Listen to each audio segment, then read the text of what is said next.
नमस्कार। हेलो सांसदमा तपाईलाई हार्दिक स्वागत छ। म राजन रुचाल। आजको हेलो सांसदमा हामी प्रदेश र संघीय संसदका उपलब्धि, चुनौती तथा आगामी दिनका लागि जे कुराहरू सिकाइ भयो त्यो विषयमा रहेर छलफल गर्नेछौँ। आज हामीसँग छलफलका लागि CIN को स्टुडियोमा हुनुहुन्छ संघीय संसदका सांसद एकीकृत समाजवादीबाट प्रतिनिधित्व गर्नुहुन्छ लक्ष्मी चौधरी, त्यस्तै बागमती प्रदेश सभाका सांसद लेखा समितिका सभापति उहाँ नेपाली कांग्रेसबाट प्रतिनिधित्व गर्नुहुन्छ नुच्छनारायण श्रेष्ठ, त्यस्तै हामीसँग सांसद हुनुहुन्छ बागमती प्रदेश सभाबाटै प्रतिनिधित्व गर्नुहुन्छ सरस्वती बाटी, त्यस्तै विज्ञ हुनुहुन्छ हामीले प्रशासनविदको हिसाबले पनि र संसदलाई जाने बुझेको हिसाबले पनि विज्ञको रूपमा निमन्त्रणा गरेका छौँ काशीराज दाहाल, अनि वरिष्ठ अधिवक्ता शम्भु पोखरेल पनि हामीसँग यो छलफलमा हुनुहुन्छ। साथै अरू पत्रकार साथीहरू र अरू विज्ञहरू पनि यो छलफलमा उपस्थित हुनुहुन्छ। यहाँहरू सबैलाई स्वागत छ हेलो सांसदमा। छलफलको सुरुवात चाहिँ बागमती प्रदेश सभाबाट गरौँ, किनकि यो संघीयतापछिको पहिलो अभ्यास पनि थियो। त्यसकारणले सिकाइकै कुराहरू थुप्रै हुने भए।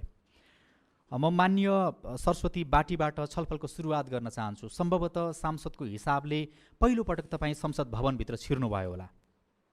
त्यहाँ छिर्दै गर्दादेखि आजको दिनसम्म आइपुग्दाखेरि तपाईँले के कुराहरू सिक्नुभयो, के नौलो कुराहरू देख्नुभयो, के कुराहरू चाहिँ आफ्ना लागि पनि काम लागे, आफ्ना मतदाताका लागि पनि काम लागे? संघीयता लागू भइसके पछाडि प्रदेश सांसदको रूपमा चाहिँ प्रवेश गर्दाखेरि सर्वप्रथम त त्यहाँ एउटा नयाँ अनुभव त स्वाभाविक रूपमा हुने भयो। त्यो तपाईले भनेको नयाँ अनुभव चाहिँ के थियो? नयाँ अनुभव भन्दाखेरि म चाहिँ माननीयको रूपमा होइन, जनप्रतिनिधिको रूपमा चाहिँ कहिले पनि चाहिँ भाग लिएको थिएन, कहिले पनि संसद भवनमा प्रवेश गर्नु भएको थिएन। त्यस कारणले गर्दा पनि त्यो नौलो स्वाभाविक रूपमा हुने नै भयो। स्वाभाविक हिसाबले तपाईले कोट लगाइसके पछाडि, लोगो लगाइसके पछाडि त्यो एक खालको त्यसप्रतिको प्रेम, त्यसप्रतिको आत्मीयता भयो होला, नौलोपन त स्वाभाविक रूपमा हुने नै भयो। तर त्यसभन्दा बाहेक जनतासँग जोडिएका विषयहरू तपाईँ आफै पनि त्यहाँभित्र प्रवेश गरिसके पछाडि संसदमा यसरी छलफल हुँदो रहेछ, जनताको कुरा यसरी उठाइदो रहेछ भन्ने कुरा चाहिँ के कुराहरू नौलो अनुभूति गर्नुभयो, के सिक्नुभयो तपाईँले? विशेषतया जनताका आवश्यकताहरूको बारेमा चाहिँ कसरी अगाडि बढ्नुपर्छ होला भनेर सर्वप्रथम त नियमकै आवश्यकता हुन्छ, कानुनकै आवश्यकता हुन्छ। त्यो कानुनहरू निर्माणको लागि सर्वप्रथम हामीले चाहिँ विचार गर्नुपर्ने रहेछ आफ्नो समुदाय, आफ्नो मातहतको चाहिँ क्षेत्रहरूको बारेमा होइन।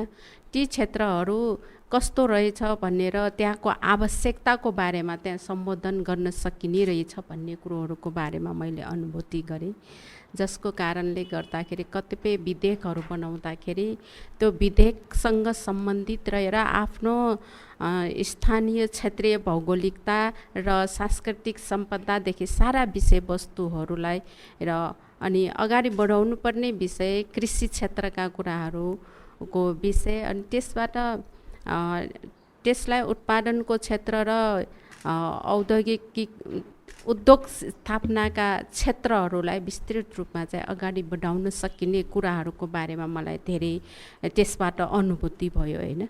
त्यसले गर्दाखेरि मैले त्यो विषयमा धेरै कुराहरू राखेँ। जस्तो कि तपाईँ सार्वजनिक जीवन बाँचिराखेको मान्छे, पार्टीमा संलग्न हुनुहुन्थ्यो होला, अरू सार्वजनिक कार्यक्रमहरूमा जानुहुन्थ्यो होला, बाहिर बसेर बोल्नु, कुनै पनि कुराहरू उठाउनु, सरकारलाई सुनाउनु र संसदमा रोस्टममा बसेर आफ्ना कुराहरू राख्नु, सुनाउनु, त्यहाँ चाहिँ सुन्ने समयमा त्यहाँ जुन अभ्यासहरू संसदभित्र हुन्छ त्यो विषयमा त्यो ठाउँमा उभिएर बोल्दाखेरिको अनुभूति त्यसमा चाहिँ केही फरक हुँदो रहेछ? यो स्वाभाविक रूपमा यो फरक हुन्छ। किन भन्दाखेरि बाहिर बोल्दाखेरि अब धेरै कुराहरू चाहिँ बोलिन्छ तर त्यो रिकर्डेड हुँदैनन्। सदनमा गएर बोल्दाखेरि त्यहाँ एउटा रिकर्डेड हुन्छ, कसले के विषयमा बोल्यो भन्ने कुरोहरूको बारेमा त्यहाँ त्यो विषय उठानका विषयवस्तुहरू त्यहाँ रिकर्डेड हुन्छ, जसले गर्दा भोलिको केही कामहरू कानुन निर्माण एउटा केही सल्लाहहरू हेर्न पर्यो भने पनि त्यो रिकर्डेड हेरेर के रहेछ यस हामीले अभिव्यक्त गरेका विषयवस्तुहरू भोलिको दिनहरूमा कसै न कसैले अध्ययनको विषय बनाएर त्यसलाई चाहिँ लागू गर्ने अवस्थाहरू पनि आउँछ नि। त्यस कारणले गर्दा यो फरक त स्वाभाविक हुने नै भयो भन्ने लाग्छ मलाई। हस्, धन्यवाद छ। पहिलो चरणमा तपाईँको अनुभवहरू जान्न पायौँ, फेरि पनि कुराकानी गरौँला। हजुर, हामीसँग प्रदेश सांसदकै हिसाबले बागमती प्रदेशको सार्वजनिक लेखा समितिका सभापति पनि हुनुहुन्छ नुच्छे नारायण श्रेष्ठ। खास गरी उहाँले त आफ्नो कुराहरू त्यहाँ राख्दाखेरि नौलो अनुभूति गर्नुभएछ। तपाईँ प्रमुख प्रतिपक्षीय दलको रूपमा पनि लामो समय त्यो संसदमा रहनुभयो, त्यो दलको तर्फबाट प्रतिनिधित्व गर्दै अहिले फेरि तपाईँहरू सरकारमा हुनुहुन्छ। यद्यपि तपाईँहरूको चाहिँ यो 3 वर्ष जतिको अवधि तपाईँहरू प्रतिपक्षमा रहँदाखेरि आवाज सानो बोले पनि सानै रहने अवस्था भयो कि ठुलो बोल्दा पनि सानो रहने अवस्था भयो? कतिको आफ्नो आवाज चाहिँ ले मूल्य पायो, ठाउँ पायो भन्ने लाग्छ तपाईँलाई? त्यहाँबाट सुरु गरौँ। अब हामी प्रदेश सभा भनेको सङ्घीयताको मूल मर्म हो।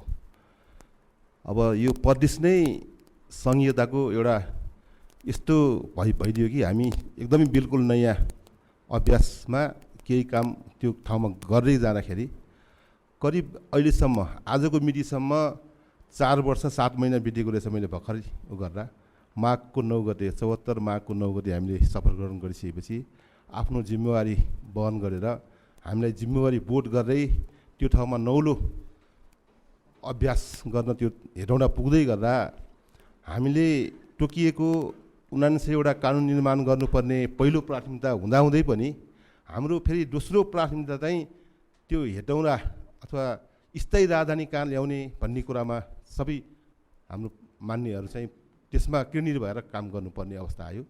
नामाकरण आफ्नो ठाउँमा छ, नामाकरणको साथसाथै मेन एजेन्डा भनेकै हाम्रो स्थायी राजधानी। सबै मान्यहरूलाई अलि असिलो भएको र त्यो ठाउँ अपायक जस्तो परेको हुनाले त्यो राजधानी हामी सर्वसम्मत नै स्थायी राजधानी अलिक सबैले केन्द्र पर्ने पाइक पर्ने ठाउँमा ल्याउनुपर्छ भन्ने मोटामोटी छलफल हुँदै गर्दाखेरि पनि अथवा कुन कारणले कसरी हो त्यही हेटौँडा नै कायम गर्न पछि बाध्य हुनु पर्यो।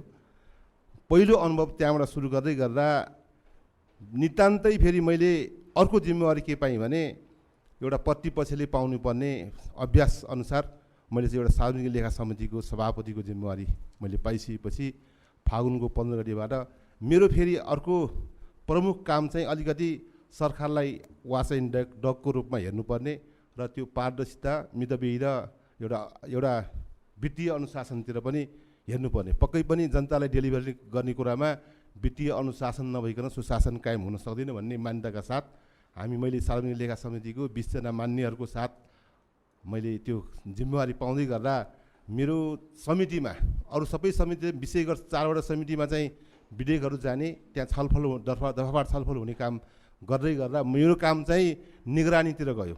वाच एन्ड डगको रूपमा सार्वजनिक लेखा समितिमा बिल नआउने, सम्पूर्ण मन्त्रालयको सरकारको ध्यान केन्द्रित गराएर सरकारलाई आर्थिक अनुशासनभित्र बाँडेर मेरो प्रमुख काम भनेको यो बेरोजगारी शून्यतामा ल्याउने कामतिर मैले गर्दै गर्दा मेरो अनुभव यतातिर गएको हुनाले मैले बिलभन्दा बढी त्यतातिर काम गर्ने अवसर पाएको र बिल्कुलै नयाँ हामीले जनताको जनप्रतिनिधिको हैसियतले जिम्मेवारी बोर्ड भएर त्यो हाउसभित्र छिर्दै गर्दा एकदमै नौलो अनुभूति र अनुभव हामीले पायौँ। स्वाभाविक हो, नौलो अनुभूति हुने नै भयो। तर यो 4 वर्ष 7 महिना तपाईँ आफैले हिसाब गरेर सुनाउनु भयो। यो अवधिमा चाहिँ सङ्घीय संसदसँग तपाईँहरूले आफ्नो भावना साट्ने कुरा, कतिपय विषयहरू जान्ने बुझ्ने सिक्ने कुरा, किनकि सङ्घीय संसद भनेको त लामो समयदेखि अभ्यास गरेर आइसकेको सङ्घीयताको नौलो अभ्यासमा तपाईँहरू प्रदेशसभा पहिलोपटक तपाईँहरू सांसद बन्नुभएको पहिलोपटक, त्यसो हुनाले त्यो सिकाइको कुरा, त्यहाँका प्रक्रियाहरूको कुरा होइन, कानुन निर्माणका कुराहरू, संसदीय समितिका छलफलहरूका कसरी अगाडि बढ्छन् भन्ने कुराहरू, यी विषयहरूमा चाहिँ कतिको छलफल गर्न पाउनुभयो, कतिको सिक्न पाउनुभयो तपाईँ? एकदमै बिल्कुलै हामीले पाइनौँ। यसमा चाहिँ कस्तो दूरी अगाडि बढ्दियो भने सङ्घले प्रदेशलाई चाहिँ साँच्चीकै सौता आएको जस्तो सम्झ्या हो कि के हो थाहा छैन मलाई। केही कुरा पनि सिकाइमा मात्र होइन। आज मैले भर्खरै एउटा हाम्रो सङ्घीयको सांसद मान्य लक्ष्मीजी भेट्दै गर्दा पहिलोचोटि यो कार्यक्रममा सँगै बसे जस्तो लाग्छ मलाई। अहिलेसम्म कुनै पनि काममा अहिलेसम्म यो प्रदेश बलियो नहुनुको मेन कारण पनि सङ्घले गर्दाखेरि हो। सङ्घले केही पनि सघाउनै सघाएन। कुनै पनि संविधानमा तोकिएको साझा अधिकारका कुराहरूलाई पनि उहाँले सङ्कुचित गरेर प्रदेशलाई अधिकार सम्पन्न प्रदेश बनाउनु पर्ने एकदमै छेकबाद गरेर सङ्घले कुनै पनि अधिकारी नदिकन सबै अधिकार मुठी कसेर सङ्घले राखेर प्रदेशलाई यसरी अस्वस्थ बनाएर जनताको सामु अलोकप्रियता गर्नेमा सङ्घको भूमिका एकदमै हामीले आफ्नो अनुभूति र अनुभव गरेको छु। सङ्घले हामीले नसघाएको सङ्घ र प्रदेश भनेको एउटा सहकारी समन्वय गरेर अगाडि बढ्नुपर्ने कुरामा अहिलेसम्म 4 वर्ष 7 महिनामा मैले फर्स्टचोटि यो यस्तो पब्लिक कार्यक्रममा मैले सङ्घको मान्यता भेटाएको छु। त्यो सौभाग्य हामीले प्राप्त गरेछौँ। हामी खुसी पनि छौँ यस अर्थमा। र यसै गरी तपाईँहरूलाई जति कार्यकाल बाँकी छ त्यो बिचमा पनि हामी भेटाउने प्रयत्न गर्नेछौँ। सङ्घीय सांसद हुनुहुन्छ लक्ष्मी चौधरी। सबैभन्दा पहिला त मैले प्रश्न सोध्नै परेन, प्रदेश सांसदले नै प्रश्न सोधिसक्नु भएको छ कि पहिलोपटक भेट भयो भन्ने हिसाबले। पटक पटक भेट गर्न पाएको भए, आफ्नो अनुभवहरू सुनाउन पाएको भए प्रदेशलाई प्रभावकारी बनाउन सकिन्थ्यो होला, प्रदेश संसद पनि अझै प्रभावकारी ढङ्गले अगाडि बढ्थ्यो होला भन्ने उहाँले कुरा राख्नुभयो। किन त्यस्तो हुन सकेन, तपाईँलाई चाहिँ के लाग्छ? हजुरको क्वेसन भन्दा पनि मैले चाहिँ सुरुमा हाम्रो सङ्घीय सांसदमा म पनि पहिलो अनुभव हो। यो अनुभवमा मैले नि एउटा विश्वविद्यालयको रूपमा मैले पनि सिक्ने अवसर पाएँ। विशेष गरेर मैले त कस्तो सौभाग्य भन्ने कि दुर्भाग्य भन्ने, एउटा सबै चिजको अनुभव। एउटा पार्टीबाट आयौँ, फेरि कस्ता अवरोधहरू सिर्जना भयो होइन, पार्टी आयो, फेरि विघटन, कस्ता अनुभवहरू हामीले यो 5 वर्ष त पुरा भएको छैन तर पनि भोग्यौँ। मलाई के लाग्छ भन्दाखेरि खास गरी हामी जनप्रतिनिधि सङ्घमा हामी कानुन निर्माणको लागि आएको हो। कानुन निर्माणकै लागि जनताहरूले चुनेर पठाए। कानुन सँगसँगै विकास निर्माणसँग जोडिने कुराहरू पनि हामी छ भनौँ। तर यो अवधिमा एज अ म समानुपातिक सांसद, समानुपातिकलाई हेर्ने दृष्टिकोण, हाम्रो सिस्टम हामीले समानुपातिक कसरी बनायो भनेपछि एउटा पछाडि परेको वर्ग समुदायलाई प्रतिनिधित्व गर्ने उद्देश्यले समानुपातिकको परिकल्पना गरेको हो भन्ने जस्तो लाग्छ। तर त्यसमा पनि पहिलो निर्वाचन र समानुपातिकमा विभेद त छँदैछ, त्यो हामी भुक्तभोगी नै छौँ। र अर्को कुरा मान्यज्यूले भन्नुभयो प्रदेशलाई जुन अधिकार दिएन भन्ने कुरा, त्यो त अब संविधान सम्मत नै अधिकारको कुराहरू होला। तर हामीले यसरी सङ्घीय सांसद र प्रदेश सांसद बिच कुनै पनि कोर्डिनेसन कार्यक्रमहरू यस्तो वातावरण त हामी पनि पाएनौँ यत्रो 5 वर्ष झन्डै पुग्ने अवस्थामा पनि। त्यस्तो छ भन्न चाहन्छु। पश्चिम नेपालको कैलाली, तपाईँ त्यहाँबाट प्रतिनिधित्व गर्नुहुन्छ। हजुर। थारू समुदायबाट प्रतिनिधित्व गर्नुहुन्छ। कम्तीमा पनि आफ्नो समुदायमा कस्ता खालका समस्याहरू छन्, के कुराहरू छन् भनेर सङ्घीय संसदमा तपाईँले जसरी सुनाउनुहुन्छ नि, त्यहाँ तपाईँले सुनाएका कुराहरू कति सुनवाई हुन्छन् हुँदैनन् भन्ने कुरा, सरकारले सुन्छ कि सुन्दैन भन्ने कुरा, कति छलफलमा आउँछन् भन्ने कुरा, कानुनहरू कसरी बनाइयो भन्ने कुरा चाहिँ त्यही सुदूरपश्चिमको प्रदेशसभामा गएर सुनाउन पाएको भए, अनुभव आदान प्रदान गर्न पाएको भए, तपाईँ जस्तै सांसदलाई सुनाउन पाएको भए के हुन्थ्यो होला? एकदम राम्रो क्वेसन गर्नुभयो। तर हामीले म राज्य व्यवस्था तथा सुशासन समितिको सदस्य पनि हो, सुदूरपश्चिमबाट प्रतिनिधित्व गर्दछु कैलालीबाट।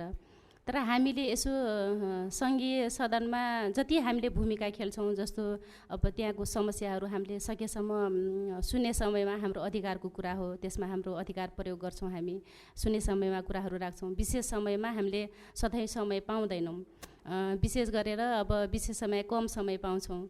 त्यसले गर्दाखेरि हामीले त्यहाँका जनताहरूको गुनासाहरू, जस्तो कुनै महिलाका घटनाहरू सम्बन्धीमा, अब त्यहाँ बाढी पीडित या अन्य हावाहुरीको सम्बन्धमा त्यस्ता हामी समस्याहरू राख्ने कुराहरू राख्छौँ। जस्तो मलको विषयमा कति हामीले कुराहरू राख्छौँ, किसानका समस्याहरू, त्यसै गरी बलात्कारमा परेका कुराहरू हामीले यहाँ सुन्ने समयमा बोल्दाखेरि त्यहाँ ध्यान आकर्षण गर्दाखेरि सरकारले तुरुन्तै त्यहाँ कोर्डिनेसन गरेको हुन्छ। त्यो हामीले रेकर्ड गर्दाखेरि हामीलाई कस्तो लाग्छ भनेपछि हामीले सुन्ने समयमा बोल्यौँ, खालि हामीले बोल्यौँ, भयो कि भएन भन्ने कुरा मात्र नहुँदो रहेछ। किनभने पछि सरकारले ध्यान आकर्षण गर्छ, त्यहाँबाट डाइरेक्ट फलो हुने काम गर्छ। जस्तो मैले हाम्रो कैलालीमा गौरीगङ्गा नगरपालिकामा माया बिक बलात्कार हुँदाखेरि त्यहाँकै सङ्घीय जनप्रतिनिधिलाई थाहा थिएन, किन भन्दाखेरि म महिला हुनाले स्वतः महिलाका कुरा छिटो जानकारी म पाउँछु। किन भन्दाखेरि त्यहाँ समस्या भयो भने छिटो यो विषयमा बोलिदिनुहोस् है भनेर उहाँले हामीसँग राख्नुहुन्छ। त्यसै गरी बझाङको हाम्रो एउटा 12 वर्षको छोरी बलात्कार हुँदा उहाँको हत्या पनि गरियो। ती कुराहरू हामी म राज्य व्यवस्था समितिको सदस्य हुनाले हाम्रो माधहटमा प्रधानमन्त्री कार्यालय, गृह मन्त्री मन्त्रालय, त्यसै गरी सङ्घीय मामिला मन्त्रालय, यी मन्त्रालयहरू पर्दाखेरि हामी घटनाहरू हुँदाखेरि तुरुन्तै हाम्रो गृह मन्त्रीलाई के भइरहेछ त यसको बारेमा सरकारलाई ध्यान आकर्षण कसरी गराउने, हामी समितिबाट निर्देशन दिने कुराहरू हामीले यति छिटो काम गरेको हुन्छौँ भन्ने जस्तो लाग्छ। जस्तो बाढी पीडितको समस्या यस्तो अब आउँदैछ है भनेर हामी छिटोभन्दा छिटो गृह मन्त्रालयको ध्यान आकर्षण गर्छौँ। त्यसरी गरेर हामीले आफ्नो भूमिकाहरू हामी त्यसरी नै निर्वाह गर्छौँ भन्ने जस्तो लाग्छ। र कतिपय कुराहरू हामीले एकचोटि हुँदाखेरि कार्यान्वयन नहुने अवस्था पनि छ। किन भन्दाखेरि हामी कस्तो यहाँ संरचना छ भने हामीले कानुन बनाउँछौँ, यति लचिलो भएर कानुन बनाउँछौँ, यति राम्रा कानुनहरू बनाउँछौँ। हाम्रो सुभाष नेवाङ हाम्रो मान्यजीले सधैँ भन्नुहुन्छ हाम्रो विश्वमा सबभन्दा राम्रो उत्कृष्ट हाम्रो संविधान छ भन्नुहुन्छ। तर हामीले यति राम्रो संविधान बनाउँदै पनि हाम्रो कार्यान्वयनको पक्ष त कति फितलो छ त्यो त हामी सबै भुक्तभोगी छौँ।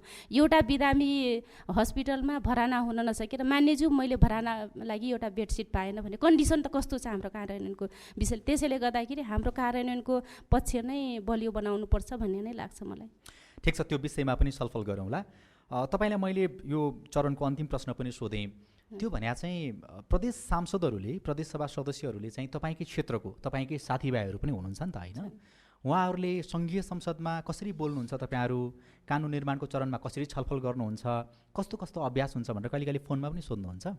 सोध्नुहुन्छ पक्का पनि। जसो कुन विधेयकहरू आइरहेछ होइन, विधेयकहरूको बारेमा जसो बजेटका विषयमाहरू बजेटमा हामी बोल्दाखेरि अब हामीले बजेट बनाउँदाखेरि त्यसको लागि सुरुमा त निधिथा कार्यक्रम आउने भयो होइन। त्यो विषयमा हामीले छलफल गर्दाखेरि यी विषयहरू हामीले सरकारले यसरी विषयवस्तुहरू ल्याएको छ, यी विषयवस्तुमा हामीले बोलिरहेछौँ भनेर उहाँले चाहिँ अब चाहिँ त्यो बजेट आउँदाखेरि प्राथमिकता केमा छ त सरकारको निधिथा कार्यक्रममा केमा प्राथमिकता छ भनेर उहाँहरू सोद्धाखेरि हामीले कोर्डिनेसन गर्ने यस्तो यस्तो प्राथमिकताहरू आज यी विषयहरू महत्त्वपूर्ण छन् भनेर हामीले कहिलेकाहीँ सल्लाह दिन्छौँ। उहाँहरूले त्यसो फलो गर्नुहुन्छ। अन्य कुराहरू जस्तो अन्य विधेयकहरू जस्तो शिक्षाका विधेयकहरू, यी विधेयकहरू अब किन भन्दाखेरि सङ्घमा जब ऐन बन्छ त्यसपछि मात्र त छाता ऐन त प्रदेशमा स्वतः जाने हो। जस्तो निजामती कर्मचारीको विषयमा हाम्रै समितिमा आएको विषय हो। यो निजामती कर्मचारी सम्बन्धी ऐन छिटो यहाँ बनाए पनि हामी छिटो बनाउन पाउँछौँ भनेर फलो त गरिराख्नुहुन्छ। कतिपय कुराहरू हामीले चाहँदै पनि बनाउन नसकेको निजामती कर्मचारी विधेयक हामीले बनायौँ, सरकारले फेरि फिर्ता गर्यो। कस्तो दुर्भाग्य हो भने सरकारमा दुईचोटि फेरि अघिल्लोचोटि पनि सत्तापक्ष भयो, अहिले पनि सत्तापक्ष भयो। हाम्रो सौभाग्य पनि त्यस्तो पनि छ। त्यसले गर्दाखेरि यस्तो अवस्था पनि सिर्जना भएको छ। हस्, धन्यवाद छ यहाँलाई। हामीसँग हुनुहुन्छ विज्ञ प्रशासनविद पनि हुनुहुन्छ उहाँ काशीराज दाहाल। तपाईँले प्रदेशसभा सदस्यहरूको पनि कुराकानी सुन्नुभयो। उहाँहरूले पहिलोपटक सङ्घीय संसदका माननीयसँग यसरी बसेर प्रदेशसभा र सङ्घीय संसदको बिचमा चाहिँ कसरी समन्वय हुनुपर्थ्यो, कसरी काम हुनुपर्थ्यो भन्ने खालको छलफलमा पहिलोपटक बस्न पाउनुभयो भनेर गुनासो पनि राखिसक्नु भएको छ। दोस्रो, सङ्घीय संसदको माननीयले प्रदेशसभाका सदस्यहरूलाई फोनबाट यसरी काम गर्नुपर्छ है, संसदको अभ्यास यस्तो हुन्छ है भनेर जानकारी गराएको घटना छ भनेर स्मरण पनि गर्नुभयो। तपाईँले सुन्दै गर्दाखेरि चाहिँ दुवै पक्षका मान्यज्यूहरूको कुरा सुन्दै गर्दाखेरि चाहिँ यो छलफल हामीले आज गऱ्यौँ, यो ढिला गऱ्यौँ एक हिसाबले, तर अझै पनि 6-7 महिनाको समय बाँकी छ। त्यो बिचमा पनि थुप्रै कुराहरू गर्न सकिन्छ। कहाँनिर के कुराको समन्वयको अभाव भएछ? जसरी सङ्घीयताको अभ्यास हुनुपर्थ्यो त्यो अभ्यासको पूर्ण रूपमा महसुस हुने गरी संसदका सांसदहरूले अभ्यास गर्न पाउनु भएछ कि भएन छ, के लाग्यो तपाईँलाई? अहिले प्रतिनिधि सभाका माननीय सदस्यज्यू, प्रदेश सभाका माननीय सदस्यज्यूहरूको अभिव्यक्ति पनि मैले सुने। नेपालको संविधान जुन संविधान सभाले जारी गरेको हो यसले 4वटा उद्देश्य राखेको छ। दिगो शान्ति कायम गर्ने, मुलुकमा सुशासन, विकास र समृद्धि प्राप्त गर्ने यसले सङ्कल्प गरेको छ। यसको निम्ति यो संविधान जारी भइसकेपछि मूलतः 3टा कामहरू गर्नुपर्ने अन्तर्राष्ट्रिय अनुभव अभ्यासहरू छन् संविधानलाई संस्थागत गर्ने। ती 3वटा काममध्ये पहिलो काम भनेको संविधानले अपेक्षा गरेको, संविधानलाई कार्यान्वयन गर्न आवश्यक पर्ने ऐन कानुनहरू बनाउनु पहिलो दायित्व र जिम्मेवारी हो। यसमा सङ्घीय संसदले मौलिक हकसँग सम्बन्धित कतिपय कानुनहरू बनाइसकेको अवस्था छ। कतिपय कानुनहरू बनाएर कतिपय कानुनहरू बनाउनु पर्ने पनि बनाउन नसकेको अहिले स्वयं प्रतिनिधि सभाका मान्य सदस्यले भन्नुभयो। सङ्घीय निजामती सेवा ऐन समयमै बन्नु पर्थ्यो, त्यो बन्न सकेन। नागरिकता सम्बन्धी ऐन चाँडै बन्नु पर्थ्यो, बन्न सकेन। यस्ता कतिपय ऐन कानुनहरू जुन संविधान जारी हुनुभन्दा पहिलेदेखि नै कायम थिए, त्यसलाई पुनरावलोकन गर्नु पर्थ्यो, त्यो हुन सकेन। यो पाटोमा केही हामीहरू यो 5 वर्षको अवधिमा जुन गर्नुपर्ने काम थियो संसदको, सङ्घीय संसदको, त्यतामा केही कमी भयो कि भन्ने अवस्था देखिन्छ। त्यसै गरी प्रदेशको स्थिति हेऱ्यौँ भने प्रदेशले अहिले 7वटै प्रदेश सभाको समीक्षा गर्ने हो भने करिब 350 जति ऐनहरू बनाएको अवस्था छ र ती ऐनका अतिरिक्त विभिन्न संसदीय समितिहरूले निगरानीका काम गर्ने, सार्वजनिक महत्त्वका विषयहरू छलफल गर्ने, चाहे सङ्घीय संसदमा होस् चाहे प्रदेश सभामा होस्, ती अभ्यासहरू पनि भएको देखिन्छ। त्यसैले अहिले यहाँले सोध्नुभएको जुन मुख्य प्रश्न हो, के कति कारणले चाहिँ समन्वय हुन सकेन कि जुन रूपमा कामहरू हुनुपर्थ्यो कि भन्नुभयो। एउटा 3टा काममध्ये एउटा कानुनको कार्यान्वयनको पाटो बनाउनु पर्ने एउटा जिम्मेवारीको विषय थियो। दोस्रो भनेको चाहिँ प्रमोटिङ, प्रबन्धनात्मक कार्यहरू, यो संविधानले लिएका यसका उद्देश्यहरू व्यवस्थाहरूका विषयमा नागरिकलाई पनि जानकारी गराउने।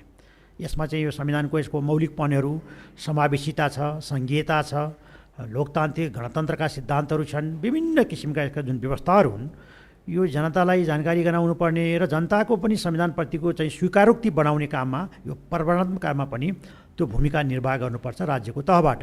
यो दोस्रो काम। तेस्रो काम भनेको यो संविधानलाई चुनौती कताबाट छ त? यो संविधान सभाले बनाएको संविधान लामो सङ्घर्षको परिणाम आएको हो। यसका चुनौतीहरू के छन्? यसलाई समयमा रोक्नेतर्फ पनि हामीले गर्नुपर्ने 3टा पहिलो प्राथमिकता काम हुन्। यसमा ऐन कानुन बनाउने काममा हामीले केही भूमिका निर्वाह गऱ्यौँ, अझै पनि केही ऐन कानुनहरू बन्न सकेनन् यो 5 वर्षको अवधिमा। यो के कति कारणले समस्या भयो भन्दा अहिले मानिज्यूले भन्नुभयो पहिलो अनुभव हो। त्यसमा पनि प्रदेशको त झन् पहिलो अनुभव हो। प्रदेशको चाहिँ गठन संहिताको यो महत्त्वपूर्ण पक्ष हो। प्रदेश गठन त भयो संविधान बमोजिम, तर यसको भौतिक पूर्वाधार थिएन, संरचनागत अवस्थाहरू थिएन, कानुनको अभाव थियो, बुझाइमा स्पष्टता हुन सकेको अवस्था थिएन, जनशक्तिको अभाव थियो, समन्वयको अभाव थियो। यी सबैले गर्दाखेरि प्रदेशले जुन किसिमबाट सङ्घीयताको मर्मअनुरूप कार्यान्वयन गर्नुपर्ने हो, त्यो कानुन बनाउनलाई के कठिनाइको अनुभूति भएको अवस्था देखिन्छ। दृष्टान्तको रूपमा अहिले यो 350 वटा ऐन तपाईँले हेर्नुभयो भने कति सङ्घीयता र संविधान सम्मत हुने किसिमले बनाएको अवस्थाहरू छन्, कति असान्दर्भिक ऐनहरू पनि छन्। त्यो चाहिँ खास गरिकन सङ्घले बनाएको कानुन जस्तै समानान्तर रूपमा रेप्लिकेट गर्ने किसिमले, नक्कल गर्ने किसिमले कतिपय कानुन बनाएको छन्। किनभने विधायिकाको काम, सभाको काम त कानुन बनाउने नै हो भन्ने अर्थमा एउटा प्रतिस्पर्धा गर्ने जस्तो किसिमले यो कानुन पनि बनाएको अवस्थाहरू देखिन्छ। हुनुपर्ने के थियो भने संविधानले अपेक्षा गरेको प्रादेशिक महत्त्वका विषयहरू कानुनको राज्यको अवधारणाअनुसार कानुन बनाउनु पर्ने, प्राथमिकरण निर्धारण गर्नुपर्नेमा कता कता त्यो प्राथमिकरण किन निर्धारण गर्न सकेन भन्दा अहिले मान्यज्यूहरूले भन्नुभएको जस्तो अनुभवको कमी हुनसक्छ र त्यसमा चाहिँ समन्वयको अभावहरू जस्तो तपाईँले जोड्दै गर्दाखेरि चाहिँ समन्वयको अभावको कुरा गर्दाखेरि अघि एकजना मान्यज्यूले प्रश्न पनि उठाउनु भएको थियो कि सङ्घीय संसदले चाहिँ प्रदेश सभालाई सौतेनी व्यवहार गर्यो, अर्थात् उसले प्रतिस्पर्धीको व्यवहार गर्यो, सिकाउनु पर्ने कुरा, समन्वय गर्नुपर्ने कुरा, अनुभव बाँड्नुपर्ने कुरा, सँगसँगै लिएर हिँड्नुपर्ने कुरा गरेन भन्ने, त्यसमा चाहिँ कति सत्यताको नजिक हो त्यो आरोप चाहिँ? त्यसमा उहाँले भन्नुभएको शब्दहरू, सन्दर्भहरू आफ्नो अर्थमा, बुझाइमा उहाँको अनुभव हुनसक्ला। त्यसमा मेरो अरू भन्नु केही छैन। मूलत के हो भन्दाखेरि अहिलेको संविधान, अहिलेको कानुनले, अहिलेको जुन सङ्घ, प्रदेश र स्थानीय तहको समन्वय र अन्तर्सम्बन्ध सम्बन्धी ऐन 2077 सङ्घीय संसदले पारित गरेका छ, त्यसको दफा 15मा के व्यवस्था गरेका छ भने विधायन व्यवस्थापनका सम्बन्धमा सङ्घीय संसद र प्रदेश सभाको बिचमा सहकार्य गरिनेछ, संवादबाट, छलफलबाट, अनुभव आदान प्रदानबाट भन्ने कुरा त त्यो वैधानिक रूपमै स्वीकार गरिएको अवस्था हो। यसको कार्यान्वयनमा घनीभूत छलफल जुन हुनुपर्थ्यो कार्यान्वयनको पाटोमा मान्यज्यूले भने जस्तो केही कमी भयो। यसमा अहिले मान्य लक्ष्मी चौधरीले भन्नुभयो स्वयं हामी समेत उपस्थित भएका विभिन्न कार्यक्रमहरूमा कतिपय ठाउँमा सङ्घीय संसदका प्रतिनिधिहरू र प्रदेश सभाका सदस्यहरू स्थानीय तहको पनि विभिन्न स्थानहरूमा छलफल कार्यक्रमहरू भएर पनि केही न केही अनुभव आदान प्रदान भएको छ। यसलाई संस्थागत रूपमा अगाडि बढाउनुपर्छ भनेर ऐनमै त्यो व्यवस्था गरिएको हो। ऐनमै व्यवस्था गरिएको र त्यसमा पनि राष्ट्रिय सभाको प्रतिनिधिहरू छान्ने भनेको त प्रदेश सदस्य र पालिकाका सदस्य अध्यक्ष उपाध्यक्ष मेयर उपमेयरको चाहिँ निर्वाचक मण्डलले छान्ने हो। उनीहरूको प्रादेशिक महत्त्वका विषयमा र स्थानीय महत्त्वका विषयमा त राष्ट्रिय सभाले अझ अहम भूमिका निर्वाह गर्नुपर्छ। यो किसिमको समन्वय हुनुपर्छ, संस्थागत सम्बन्धन हुनुपर्छ भन्ने कुरा त यो विश्वव्यापी जहाँ सङ्घीय प्रणाली छन्, जहाँ सङ्घीय प्रणालीहरू छन् त्यो तहको जसले प्रतिनिधित्व गर्यो उनको बिचमा विगतमा त्यो संवाद कम थियो। अहिले त्यो प्रारम्भ भएको छ। जे जति मात्रामा हुनुपर्थ्यो त्यो कमी भयो। त्यसलाई संस्थागत रूपमा नियमै व्यवस्थामा राखेर घनीभूत रूपमा गर्नुपर्छ भन्ने किसिमको चाहिँ विभिन्न तहबाट सुझाव पनि आइरहेको छ। केही कामहरू अगाडि बढिरहेको पनि देखिन्छ। त्यसैले यो के कति कारणले चाहिँ यो ऐन कानुन बनाउने कुरामा अथवा निगरानी गर्ने कुरामा प्रदेशको प्रभावकारिता के कति हदसम्म भयो भनेर हामीले समीक्षा गर्ने हो भनेदेखि के देखिन्छ भने राजनीतिक दलहरूले बढी कतिपय कुराहरूमा चाहिँ आफ्नो प्रभाव त्यो मान्य सदस्यहरूले स्वतन्त्र रूपमा चाहिँ आफ्ना गतिविधिलाई बढाउने भन्दा पनि दलीय दृष्टिकोणबाट दलीय प्रभावको दृष्टिकोणबाट त्यहाँ भूमिका निर्वाह गर्नुपर्ने अभ्यासका कारणले चाहिँ स्वतन्त्र रूपमा कतिपय कुराहरू व्यक्त गर्न पनि नसकेको स्थितिहरू पनि विभिन्न घटनाहरूमा देखिन्छन्। जति पनि प्रदेशले ऐन कानुन बनाएको देखियो त्यसमा केही ऐन कानुनलाई छोडेर धेरै ऐन कानुनमा त सर्वसम्मतबाटै पारित गरेको प्रदेशको अवस्था छ। सङ्घमा चाहिँ बरु बहुमतको दृष्टिकोणबाट बहुमतबाट ऐन कानुनहरू पास गरेको अवस्थाहरू छन्। त्यसैले मूल कुरो हाम्रो के भयो भने व्यवस्था हामीले संहिता रोज्यौँ, अधिकार विभाजित गऱ्यौँ तहमा। अघि पनि मान्यज्यूले उठाउनु भएको जस्तो यो साझा अधिकारको विषय र कतिपय एकल अधिकारका विषय तिनै तहमा एकल अधिकारमा परेका विषयहरूको विषयमा पनि सङ्घले समयमै कानुन नबनाउँदाखेरि त्यो कार्यान्वयन गर्न प्रदेश र स्थानीय तहलाई समस्या परिरहेको सन्दर्भ हो। यस्तो स्थिति नहोस् भनेर अहिलेको ऐनले के व्यवस्था गरिदिएको छ भने साझा अधिकारका विषय छन् र सङ्घले कानुन बनाएको अवस्था रहेनछ भने पनि प्रदेश र स्थानीय तहले कानुन बनाउन कुनै बाधा पर्ने छैन। प्रदेश र स्थानीय तहले बनाएको कानुन यदि सङ्घले बनाएको कानुनसँग बाजिएको रहेछ भने बाजिएको हदसम्म मान्य हुने गरी भनेर एउटा निकास दिएको छ। त्यो हामीले अभ्यास अझै गर्न कतिपयले त गरि पनि रहनु भएको छ। जस्तो उदाहरणको लागि अहिले केही प्रदेशहरूले प्रदेश निजामती सेवा ऐन बनाउनु भएको छ आफ्नो अनुकूलता अनुसार। त्यो अभ्यासमा त गएको छ। जति रूपमा जानुपर्ने हो यो साझा अधिकारको विषयमा र एकल अधिकारको विषयमा त्यो व्याख्या र स्पष्टता हुनुपर्थ्यो। 5 वर्षमा त्यो सङ्घीय संसदले समयमै कानुन नबनाइदिएको कारणले प्रदेशले केही चुनौतीहरू सामना गर्नुपर्नेको यथार्थ अवस्था हो। यो 5 वर्षमा हामीले चाहिँ के सिक्यौँ भन्दाखेरि यसलाई मैले बुँदागत रूपमा कुरा गर्दा प्रदेश नयाँ संरचना, यसका संरचनागत खाकाहरू थिएनन्, पुरानो अनुभव पनि थिएन। अघि मान्यज्यूले भने त पहिलो प्रवेश त्यहाँ जो जति मान्यज्यूहरू जानुभयो प्रदेशको प्रयोजनको लागि उहाँहरूको निम्ति त्यो नयाँ थियो। सङ्घीय संसदमा कति पुराना सांसदजीहरू पनि आउनुभएको अवस्थाहरू छ। सङ्घमै अभ्यास गरेका केही मान्य सदस्यहरू पनि प्रदेशमा जानुभएको छ। त्यो केही अपवादलाई त्यसलाई मान्नु पर्ला, तर पनि नयाँ हो। त्यो नयाँमा हामीहरूको एक किसिमको के हुनुपर्थ्यो भन्दा आवश्यक त्यो चाहिँ क्षमता वृद्धिका सम्बन्धमा विज्ञताको अनुभव आदान प्रदान गर्ने सम्बन्धमा केही न केही चाहिँ सङ्घले जुन पहल गरिदिनु पर्ने हो त्यसमा चाहिँ केही कमी अवस्था भएको चाहिँ स्वयं मान्यज्यूले नै भन्नुभयो। त्यसमा केही नमुना कानुनहरू बनाएर चाहिँ वितरण गरेको त्यसको आधारमा पनि कानुनलाई परिमार्जन गर्ने विधेयकहरूमा त्यो अभ्यासहरू त भएको छन्। यो सिकाइको कुरा चाहिँ दोस्रो चरणमा जोडौँला। सिकाइ अथवा अब आगामी दिनमा आउने प्रदेश सभाले सङ्घीय संसदले गर्नुपर्ने कुरा। मैले बुँदागत रूपमा यहाँले उठाउनु भएको कुरामा यो सङ्घीयता नेपालको निम्ति एउटा नयाँ अभ्यास हो। यो नयाँ अभ्यासमा यो 5 वर्षमा समग्रमा हामीले गर्नुपर्ने 3टा मूल कामहरूमा केही काम गरेका छौँ। त्यसले चाहिँ जुन अघि मैले उद्देश्य भने समृद्ध राष्ट्र निर्माण गर्ने जुन लक्ष्य हो त्यो जनताले प्रत्यक्ष रूपमा त्यसको प्रतिफल लोकतन्त्रका लाभहरू प्राप्त गरेको अनुभूति समग्रमा गर्न नपाएको कारणले अलिक सन्तोषजनक अवस्था रहेन कि भन्ने विभिन्न अध्ययन प्रतिवेदनहरूले पनि देखाएको छन्। जनताको पनि त्यतापट्टिको गुनासो देखिन्छ। तर हामीले 5 वर्षमा हामीले गरेका हाम्रा कामहरूको समीक्षा गर्दै हामीले कहाँ कहाँ के गर्नुपर्ने थियौँ भने चुक्यौँ, त्यसको हामीले मुद्दागत रूपमा त्यसलाई औँल्याएर आगामी दिनमा त्यसलाई खास गरी कार्ययोजना बनाएर क्यालेन्डर प्रणालीमा त्यसलाई अगाडि बढाउनुपर्छ।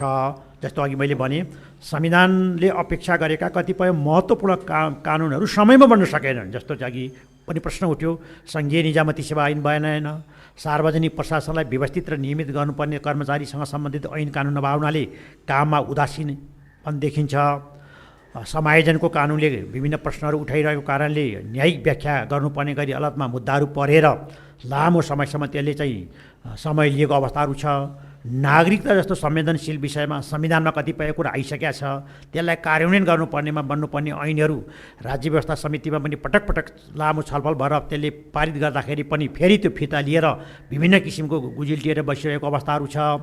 यस्ता कतिपय कुराहरू यो स्थानीय तहका हक अधिकारका विषयमा पनि स्वयं नगरपालिका सङ्घहरूले यो संविधानले प्रदान गरेका अधिकारलाई विगतका कानुनले कुण्ठित गरिरहेछ भनेर त्यसको चाहिँ पुनरावलोकन, न्यायिक पुनरावलोकनको निम्ति ती ऐन कानुन बाज्य कोर्टले खारेज गरी पाउँ भनेर सर्वोच्च अदालतमा मुद्दा परिरहेको सन्दर्भ पनि छ। यी कानुनहरूलाई हामीले प्राथमिकताको तहमा राखेर बनाउनु पर्ने, पुनरावलोकन गर्नुपर्नेमा त्यो जे जति रूपमा हुनुपर्ने हो त्यो चाहिँ यसले गति लिन सकेका छैन। अर्को यहाँले के देख्नुहुन्छ भन्दाखेरि कहिलेकाहीँ चाहिँ सङ्घीय संसदकै काम कारबाहीमा हेऱ्यौँ भने गणपूरक सङ्ख्या पनि नपुगेर चाहिँ बैठकहरू चाहिँ सञ्चालनमा रोकिएका अवरुद्ध भएको अवस्थाहरू पनि छ। त्यो के कारणले भयो भन्दाखेरि चाहिँ नि यो अघि मान्यज्यूले भन्नुभएको जस्तो ऐन कानुन बनाउनु पर्ने विधायिकाको मुख्य काम हो। अतिरिक्त यो विकासको कार्यसँग पनि सांसदज्यूहरूको भूमिका जोडिएको कारणले आफ्नो निर्वाचन क्षेत्रसँग सम्बन्धित विकास निर्माणमा त्यहाँ भएका समस्याहरूलाई चाहिँ सम्बन्धित मन्त्रालय विभाग गरेर चाहिँ त्यो बुझ्ने सम्बोधन गर्नुपर्ने कारणले पनि गणपूरक सङ्ख्या नपुगिराख्ने। तर कानुन निर्माण गर्ने मुख्य दायित्व र जिम्मेवारी हो सांसदको। तर पनि के छ भने हामीले त्यसलाई छुट्याउन सकेनौँ, हामीले त्यसलाई अटोमेसनमा लान सकेनौँ।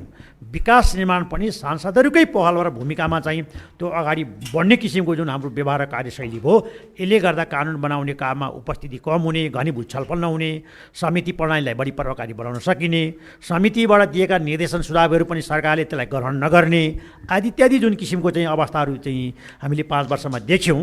यसमा सुधार हुनुपर्छ। संविधानको मर्मर भावना, संहिताको मर्मर भावना, समावेशीकरण अहिलेको यो संविधानको जुन मौलिकपन हो, चाहे त्यो महिला अधिकारका विषयमा होस्, चाहे चाहिँ लैङ्गिकताका अन्तर्राष्ट्रिय मूल्य मान्यताका सम्बन्धमा हुन्, चाहे चाहिँ हामीले पछाडि परेका वर्ग, समुदाय, दलित आदि इत्यादि जतिले संविधानले जुन मौलिक हकमा प्रदान गरेका छ त्यसलाई कसरी हामीले चाहिँ मूल प्रभावमा ल्याउने, राज्यको चाहिँ सन्दर्भमा उनको हिस्सेदारी कसरी बढाउने, सँगसँगै लोकतन्त्रका लाभहरू न्यायोचित रूपमा कसरी बढाएर यो संविधानलाई कसरी जीवन्त बनाउने, गतिशील दस्तावेजको रूपमा बनाउने भन्ने कुरामा चाहिँ अहम भूमिका निर्वाह गर्नुपर्ने यहाँलाई धन्यवाद पनि हो, सरकारको पनि हो र सम्बन्धित सरकार राख्ने सबैको हो भन्ने कुरा मलाई लाग्छ। हस्, थ्याङ्क यू सो मच, तपाईँलाई धन्यवाद छ। फेरि प्रदेशसभा सदस्य सरस्वती बाटीतर्फ नै फर्कौँ। जसरी अहिले हामीले छलफल गऱ्यौँ, यहाँ छलफल गर्दै गर्दाखेरि केही कुराहरू हाम्रो विज्ञले भन्नुभयो, केही कुरा सङ्घीय संसदको मान्यज्यूले भन्नुभयो। यो सुन्दै गर्दाखेरि चाहिँ तपाईँलाई सङ्घीय संसदबाट थुप्रै कुराहरू सिक्न सकिँदो रहेछ है। थुप्रै कुराहरू चाहिँ सिकेर जान पाएको भएदेखि, केही कुराहरू बुझेर जान पाएको भएदेखि प्रदेशसभामा प्रभावकारी ढङ्गले आफ्ना कुराहरू राख्न सकिने रहेछ, आफूले राखेका कुराहरू चाहिँ बढी ओजपूर्ण हुने रहेछ भन्ने कुरा लाग्यो तपाईँलाई? मलाई त्यस्तो लागेन। के चाहिँ लाग्यो?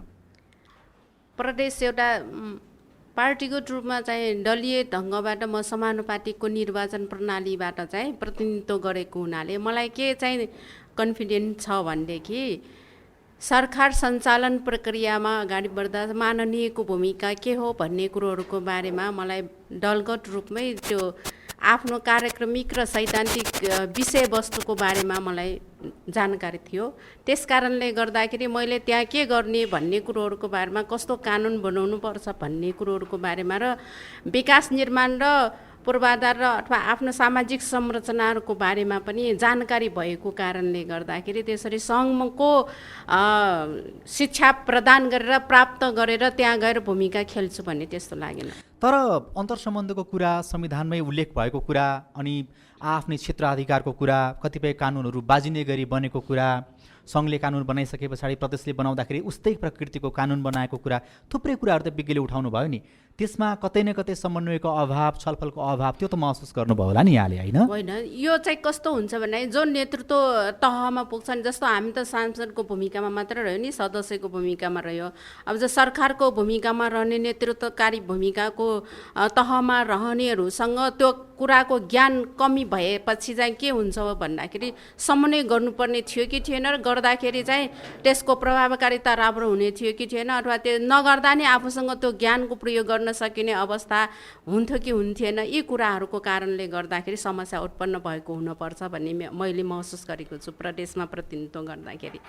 जहाँ चाहिँ नेतृत्व पङ्क्तिले, जस्तो अहिलेको सन्दर्भ भन्यो भने 5 जना नेताहरूले माथिल्लो तहमा भएको 5 जना नेताहरूको सहमतिमा सबै कुराहरू हुन्छ भने तलको भूमिकाहरूको, तलको ज्ञान सिप सबै कुराहरू त ब्याकमा पर्ने भइहाल्यो नि त। त्यो जतिसुकै राम्रो होस्, त्यसले जतिसुकै फाइदा पुर्याउने र जतिसुकै समृद्धिको बाटोमा जाने भने तापनि त्यो त हुन नसक्ने नै भयो नि त। अर्को कुरा चाहिँ तपाईँहरूले गरेको असल, नेतृत्व म जोड्दैछु, तपाईँहरूले गरेको असल अभ्यास, असल छलफललाई कम्तीमा पनि प्रदेशसभाले यस्तो राम्रो काम गरेको छ है भनेर सङ्घीय संसदले ग्रहण गरिदिएको भए पनि त्यो पनि त तपाईँहरूको लागि फाइदाको विषय हुन्थ्यो होला नि, होइन?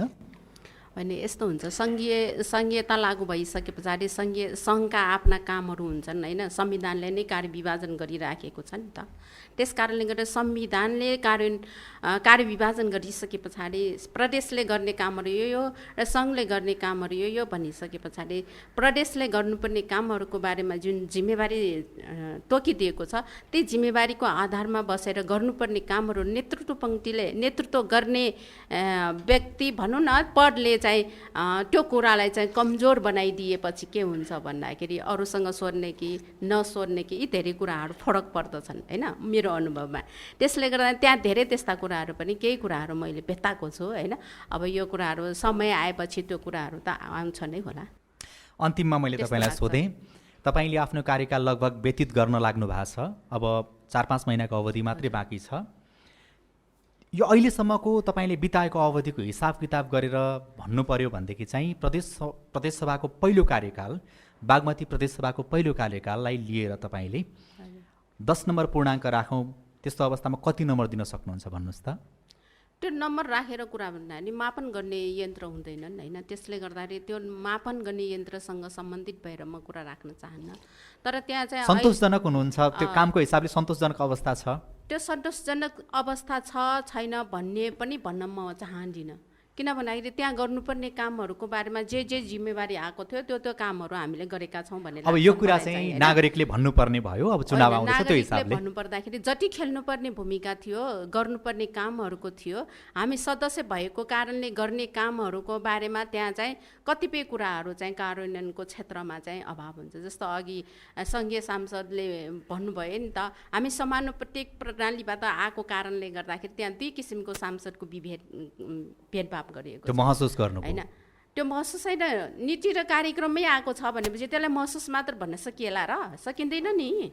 त्यस कारणले यो विभेद खालको जुन कार्यक्रमिक रूपमा नै त्यहाँ चाहिँ लेखिसके पछाडि यहाँ के लेखेको छ भन्दाखेरि यहाँहरूलाई मैले त्यो कोट गर्न चाहन्छु, समानुपातिक सांसदहरूलाई विभेद गरिने छैन भनेर भनेको छ। भनेपछि त्योभन्दा अगाडिको समय अवधिमा त विभेद गरिएको थियो नि त भन्ने कुरोहरू त्यसले विश्लेषण गर्न सकिँदैन। त्यस कारणले गर्दा यो कार्यक्रमिक रूपमै त्यसरी आएको हुनाले त्यहाँ 2 खालको हामीले विभेद गरेको छ। र व्यावहारिक रूपमा भन्यो भने विकास निर्माणका पूर्वाधारका अघि कर्मचारी विज्ञ साथीले भनिसक्नु भएको छ कि यो कारणले गर्दाखेरि समस्या उत्पन्न भएको छ, होइन? एउटा विकास पूर्वाधार निर्माण र यो के अरे कानुन निर्माणको 2वटा जुन जिम्मेवारी थियो नि त, जिम्मेवारी यसरी 2टा भइरहँदाखेरि यहाँ के भयो भन्दाखेरि कानुन निर्माणमा ध्यान नदिने खालको अवस्थाहरू मैले पनि अनुभव गरेको छु। हस्, तपाईँलाई धन्यवाद छ। अनि एउटा कुरा यसमा भन्नैपर्ने कुरा के भयो भने हुन्छ अहिले हाम्रो समिति बनाइदिएको हुन्छ नि त। समितिमा अब सांसदहरूको विज्ञता के थियो भन्ने कुरोहरूको बारेमा नसोधिकन उनीहरूलाई विभिन्न आफ्नो खालको माथिबाट जे भन्यो त्यही खालको समितिमा राखिदिएपछि विज्ञता कहाँ हो, के हो, कता नि त्यो सबै। त्यसले गर्दा आफूसँग भएको विज्ञताको बारेमा पनि त्यहाँ चाहिँ समावेश गर्न सकिने अवस्था रहँदा पनि त्यो नहुने खालको अवस्था हुन गएको छ। हस्, हुन्छ, यहाँलाई धन्यवाद छ। हामीसँग बागमती प्रदेशको सार्वजनिक लेखा समितिका सभापति पनि हुनुहुन्छ नुच्छीनारायण श्रेष्ठ। सांसदहरूको आफ्नै अनुभव छन्, प्रत्यक्ष निर्वाचित हुनुभएका र समानुपातिक तर्फबाट प्रतिनिधित्व गर्ने सांसदहरूको आफ्नै अनुभव छन्, आफ्नै दुखेसोहरू छन्। भलै सांसदको काम नीति निर्माण गर्ने हो, विकास बजेट खर्च गर्ने, विकासको काम गर्ने होइन। यद्यपि हाम्रो अभ्यास विकासको काम गर्ने अभ्यास छ, त्यसकारण पनि सांसदहरू कहिले कहिले बेलकबन्दमा पर्नुहुन्छ। तपाईँले देख्दाखेरि चाहिँ प्रदेश सभा, बागमती प्रदेश सभाले जति काम गर्नुपर्ने थियो त्यो अनुसार काम गर्न सक्यो कि सकेन? तपाईँहरूले गरेको कामको मूल्याङ्कन जनताले गर्दाखेरि चाहिँ कसरी गर्लान्? तपाईँहरूलाई अहिले डर छ कि छैन? हामीले पर्याप्त रूपमा काम गर्न पाएनौँ, ओहो भोलि जनताले मूल्याङ्कन गर्दाखेरि चाहिँ हामीलाई अप्ठ्यारोमा पो पार्ने हुन् कि भन्ने त्यो मनमा दकस छ कि छैन? कस्तो अवस्था छ? छैन। धन्यवाद। यसको लागि त म एकदमै सक्सेस भएकै जस्तो मान्छु। म कुनै ठाउँमा केही एउटा इँटा नै नभएको ठाउँमा हामी प्रदेश सांसद भएर जाँदै गर्दा हामीले कुनै ठाउँमा एक ठाउँमा गएर 4-5 दिन त्यो सङ्घीयता भनेको के हो, सङ्घ भनेको के रहेछ भन्ने चाहिँ देख्न मात्र पाएको भए योभन्दा धेरै काम गर्थ्यौँ होला। हामीले सुनेको मात्रै हो, सुनेको भरमा कुनै पनि एउटा केही नभएको ठाउँमा गएर यति काम गर्न सक्नु भनेको एकदमै सन्तुष्ट छु। जे गर्नुपर्ने जनताको आवाज त्यो ठाउँमा गएर 4 वर्ष 7 महिना उठाएको छु र आफूले सक्ने विकास निर्माणको कामहरू पनि जति सकिन्छ आफ्नो क्षेत्रमा त्यो लिएर आएको पनि छु।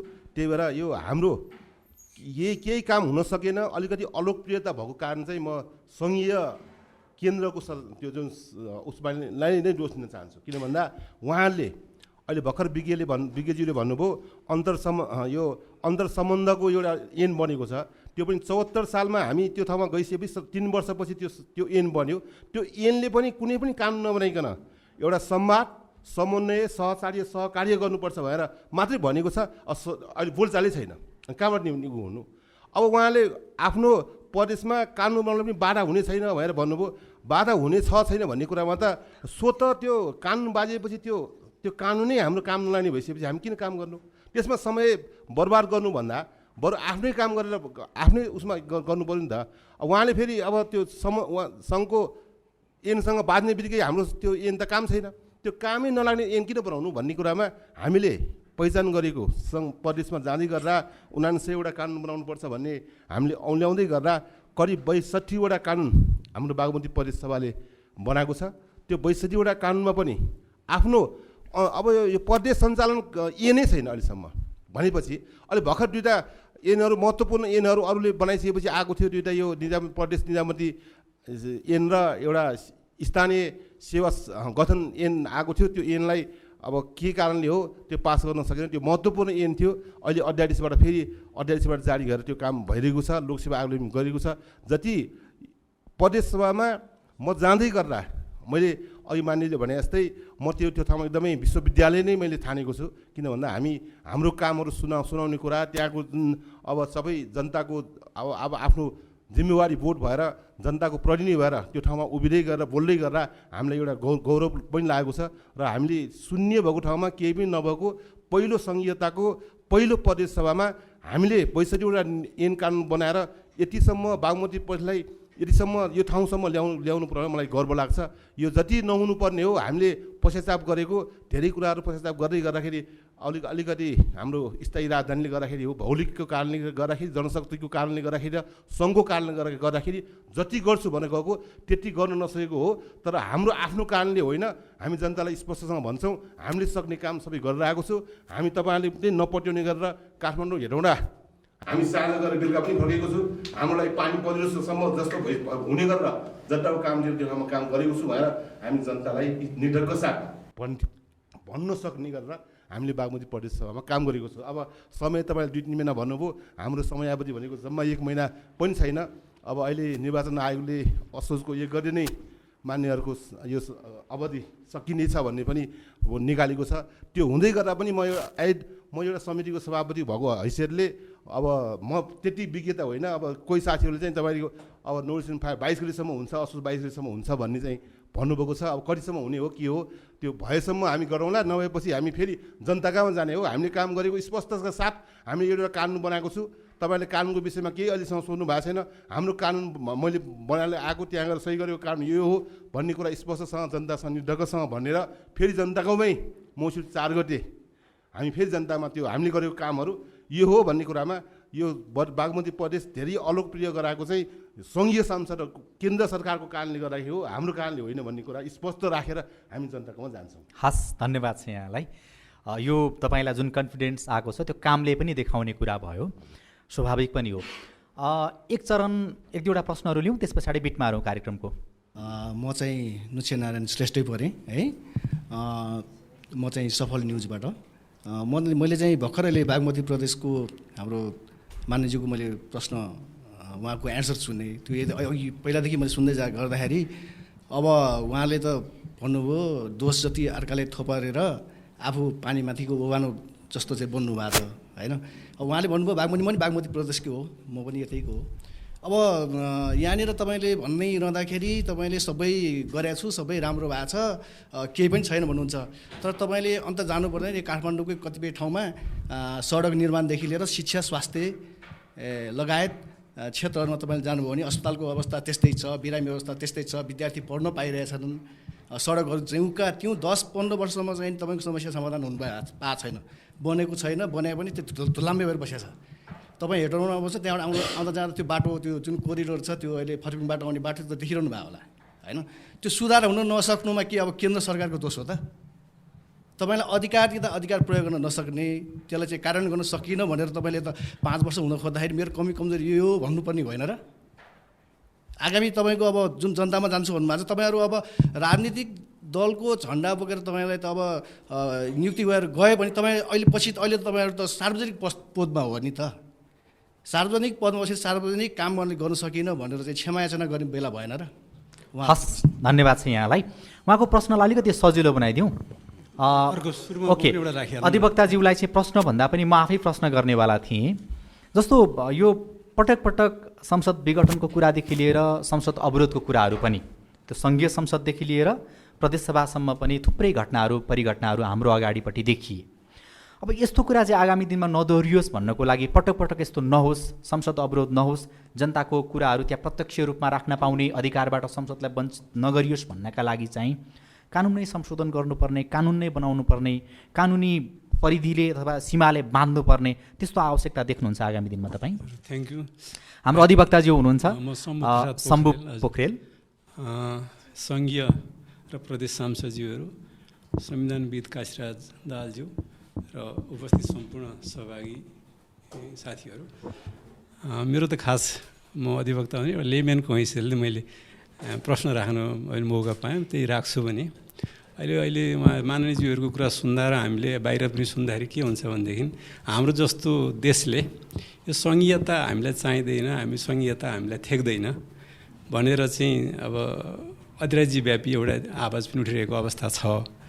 यसमा यहाँहरूलाई अब यहाँहरू त भित्र पसेर हेर्नुभयो नि, त्यो पद अब भोलिका दिनमा रहला नरहला, आफू जाइएला नजाइएला, त्यो सेकेन्डरी कुरा हो। यहाँले निष्पक्ष भएर भन्दाखेरि साँच्चै के हामीलाई सङ्घीयता आवश्यकता हो कि होइन?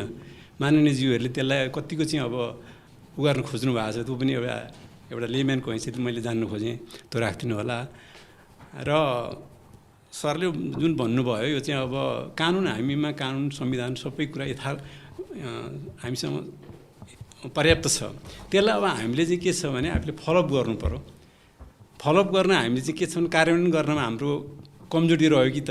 यो माननीयज्यूहरूले आफैले बुझ्नु पनि भएको छ होइन, उहाँहरू आफै कानुन बनाइराख्नु भएको छ, छुट्टै कानुन बनाउनु पर्ने आवश्यकता म देख्दिनँ। हामीमा सेल्फ डिसिजन गर्न सक्नु पऱ्यो, यो काम ठिक हो कि बेठिक हो भनेर त उहाँहरूले छुट्याउने हो, एकले अर्कालाई आक्षेप लाउने होइन भन्ने मेरो आफ्नो छ होइन, व्यक्तिगत राय छ। त्यस कारणले यहाँहरूले एउटा चाहिँ निष्पक्ष भएर साँच्चै हाम्रो सङ्घीयता हामीलाई आवश्यक छ त हाम्रो जस्तो मुलुकमा, कि स्थानीय तहलाई नै चाहिँ सशक्त रूपमा हामीले अधिकार दिएको पनि छ, त्यसैलाई चाहिँ गर्ने कि त भनेर यहाँहरूले भन्न सक्नुहुन्न होइन। अब हुन त पहिलो अवधि भएको हुनाले कतिपय अब अघि विज्ञज्यू काशीराज दाहाल सरले भनिसक्नुभयो, त्यसलाई हाम्रो अभ्यास थिएन होइन, विभिन्न कानुनहरू बनाउन अझै बाँकी छ, कठिनाइ पर्यो सरकारलाई पनि, सांसदज्यूहरूलाई त्यसमा आफ्नो ठाउँमा छ।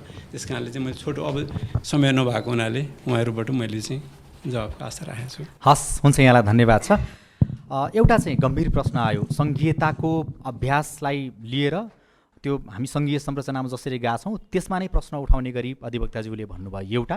अर्को चाहिँ काम गरेको कुरालाई अर्कालाई दोष थोपर्ने भन्दा पनि आफूले कति काम गर्न सकियो सकिएन भन्ने कुरा प्रत्यक्ष रूपमा जनतालाई राख्ने र माफी मागेर जाने नि बरु भन्ने कुरा चाहिँ एकजनाले सुझाव दिनुभयो। के भन्नुहुन्छ? नुसिनारायण श्रेष्ठ, बागमती प्रदेशका प्रदेशसभा सदस्य। धन्यवाद। मैले एज ए होल म चाहिँ सांसदको भएर कुरा गरिरहेको छु। अहिले म कार्यकारिणी पदमा भइरहेको भए मैले सबै जिम्मेवारी लिएर मैले गरेको छु भनेर गर्न सकिनँ भन्नु पर्ला। त म एज ए होल अहिलेसम्म नै म बागमती प्रदेशमा पहिलोचोटि जाँदै गर्दा हामी प्रमुख प्रतिपक्षीको भूमिका निर्वाह गरेर त्यो ठाउँमा पुगेर म सार्वजनिक लेखा समितिको सभापति भइसकेपछि अहिलेसम्म म प्रतिपक्षकै भूमिकामा छु जस्तो मलाई आफ्नो अनुभूति भइरहेको छ। किन भन्दा म अहिले सरकारको पक्षलाई म त्यही हिसाबमा हेर्छु। सरकारको काम कारबाहीको कुरामा मैले गर्ने कुरा व्यवहारहरूदेखि लिएर मैले गर्ने कुराहरू सबै अहिलेसम्म कुनै चेन्ज पनि भएको छैन। मेरो अनुभवमा अनुभूतिमा केही कमी भएको छैन। म कार्यकारिणी पदमा भएको भएर नभएको भएर मैले भन्ने कुरा पनि हाम्रो नुसिनारायणजीले भने जस्तै हो। मैले हाउसमा कुरा उठाउने त्यही हो। तपाईँले गर्नु सक्नु भएन भन्दाखेरि उहाँले त्यही कुरा गर्नुहुन्छ। फेरि यो सार्वजनिक खरिद ऐनकै कुरा गर्नुहुन्छ। यो हाम्रो सार्वजनिक खरिद प्रणाली नै त्यस्तो छ। एउटा ठेक्का दिइसकेपछि 3 वर्षसम्म हाम्रो राज्यलाई थेरारले घुमाएर बस्छ। हाम्रो प्रणाली त्यो गर्दाखेरि भएन भन्ने कुरा हो। अब यो शिक्षा प्रणालीदेखि हरेक कुरामा त यो अब शिक्षाको उसमा उता प्रदेशमा भन्दा बढी यो शिक्षा प्रणालीमा सङ्घले नै बढी जिम्मेवारी लिएको छ। र बाटोघाटोको विषयमा आफ्नो क्षेत्रमा कुरा गर्दै गर्दा मेरो आफ्नो क्षेत्र नम्बर 4 मा जो कोही पनि आएर हेर्न सक्नुहुन्छ। यो बागमती करिडोर यो सुन्दरघाटबाट मेरो आफ्नो क्षेत्र मैतीदेवीदेखि माथि क्षेत्र हो। त्यो क्षेत्रभन्दा माथि आइसकेपछि कति मिटरको बाटो छ के छ भन्ने कुरा तपाईँहरू आएर अवलोकन गरेर देख्नुहुन्छ। मेरो आफ्नो क्षेत्रमा त्यस्तो केही प्रब्लमहरू छैन। आफ्नोमा ठिक भए पछाडि सबैतिर तर मैले आफ्नो भन्ने गर्दा उहाँ साथीले भनेको कुरा म पनि उठाउँछु। फर्पिनदेखि हिरोडा जाने बाटोमा सधैँ हिँड्ने बाटोमा म कुरा उठाउने गर्छु। उहाँलाई कार्यकारिणी पढ्न भन्नलाई के गर्नु भएको भन्दाखेरि उहाँले एउटै कुरा गर्नुहुन्छ, ठेक्का लागेको हो, ठेक्काले कामै गरेन भन्नुहुन्छ। त्यो ढिलाइ भएकै हो। प्रदेश सरकारले त्यो काममा चाहिँ कार्यकारिणी पोस्टमा बस्नेले काम गर्न नसकेकै हो। र अहिले संहिताको विषयमा कुरा गर्दा संहिता भनेको एउटा 3 चरणको स्थानीय यो तहहरू सरकार बनेर यो देशलाई विकास गर्नुको लागि नै एउटा विज्ञहरू नै बसेर यो संहिताको यो सङ्घीय आएको हो, संरचना आएको हो। त्यो अभ्यासमा हामीले अहिलेसम्म हामी त्यो अभ्यासमा बसेर त्यो सङ्घीय संरचनामा बसेर हामीले काम गर्दै सिक्दै जाँदाखेरि पक्कै पनि यो देशले ढाल्न सक्दैन, यो चाहिँदैन भन्ने कुरामा चाहिँ म चाहिँ त्यो कुरामा मेरो चाहिँ आफ्नो मत छैन। किन भन्दा संहिता चाहिन्छ। यो देश यदि विकास गर्ने हो भने संहिता नभइकन विकास हुँदैन भन्ने पक्षमा म छु। एउटा उदाहरणको लागि कुनै कामहरू हामी पहिला सुरुमा जाँदै गर्दाखेरि 25-26 अरबको बजेटबाट अहिले 75 अर्ब करिब 72 अर्बको बजेट बनाएर हामी आएको छौँ यो लास्ट पिरियडमा। त्यो गर्दै गर्दा यो सबै स्रोतहरू पनि एकदमै बढेको छ। हामीले पहिला यो ढुङ्गा गिटी बालुवाहरूको पनि हामीले उठाउनु गर्दै गर्दा पहिला 1 अर्ब पनि पैसा नउठ्ने ठाउँमा अहिले अर्बौँ रुपियाँ पैसा उठेको छ। यातायातबाट पनि त्यस्तै पैसाहरू उठेको छ। त्यही भएर स्रोतहरू पनि बढेको छ। यो स्रोत बढिसकेपछि यो संहिताले गर्दा बोझ हुन्छ भनेको कुरा चाहिँ यो धेरै छोरा भएको मान्छेको अंशबन्ध गर्दाखेरि एकदमै गरिब हुन्छ भने जस्तै लाग्छ मलाई चाहिँ यो संहिताको चाहिँ चाहिन्छ नै भन्ने कुरा हो मेरो। यो घर ढलान गर्दै गर्दा 50 जना यदि श्रम त्यो जनशक्ति लाग्छ भने 50 दिन एकजना मात्रै गऱ्यो भने 50 दिन लाग्छ। 50 जना एकैचोटि गऱ्यो भने त त्यो 1 दिनमा सक्ने हो भने त 1 घन्टा सक्ने भयो नि। ठिक छ, संहिताको विषयमा चाहिन्छ भन्ने कुरा हो मेरो। संहिता कति आवश्यक छैन भन्ने विषयमा तर्क वितर्क गर्न सकिएला, अरू प्रश्न उत्तरहरू पनि गर्न सकिएला। तपाईँले जुन हिसाबले आफ्नो कुराहरू राख्नुभयो त्यसका लागि धन्यवाद छ। हामीसँग समय थोरै भएको हुनाले म अगाडि बढ्न चाहेँ। सङ्घीय सांसद हुनुहुन्छ लक्ष्मी चौधरी, तपाईँले चाहिँ यो सबै कुराहरू सुनिसके पछाडि केही प्रश्नहरू पनि आए होइन, र प्रदेश सभा सदस्यहरूले पनि आफ्ना कुराहरू राखिसक्नुभयो, विज्ञले पनि आफ्नो कुरा राख्नुभयो, अधिवक्ताज्यूले पनि भन्नुभयो। यो सबै कुरा सुनिसके पछाडि चाहिँ संसदमा बसेर तपाईँको पनि आफ्नो नौलो अभ्यास होइन, पहिलोपटक अनुभव गर्नुभयो, सबै हिसाबले जे गर्न सकियो, जति गर्न सकियो त्यो पर्याप्त गर्न सकियो कि धेरै कुराहरू चाहिँ गर्न बाँकी नै रहेछ, ओहो धेरै कुराहरू छुटेछ, यसपटकको यो 5 वर्ष त यसै पो गएछ, धेरै कामहरू नगरी गएछ भन्ने लाग्यो तपाईँलाई? मलाई के लाग्छ भन्दाखेरि यो 5 वर्षको अवधिमा हामीले 2-2.5 वर्ष जति काम गऱ्यौँ। कोभिड सुरु भयो। कोभिडको कारणले पनि हामीले कानुनहरू निर्माण गर्न सकेनौँ। त्यसपछि कोभिड सँगसँगै फेरि संसद 2-2 चोटि हत्या भयो। त्यसमा पनि हामीले काम गर्न पाएनौँ। आन्दोलन गर्नमै हामीले 4-5 महिना खट्यौँ। त्यसपछि फेरि नेकपा एमाले फेरि 9 महिनासम्म संसद अवरुद्ध गर्यो। त्यसमा पनि हामीले आफ्नो भूमिका जति हामीले कानुन निर्माण गर्नुपर्ने हो, जस्तो मौलिक हक 3 वर्षभित्रै निर्माण गरिसक्नुपर्ने, ती मौलिक हक हामीले निर्माण त लगभग हामीले मौलिक हक निर्माण गरिसक्यौँ। जस्तो मैले यहाँ डाटा जस्तो हामीले 151वटा विधेयक दर्ता भयो, त्यसमा हामीले 91वटा मात्र पास गर्न सक्यौँ।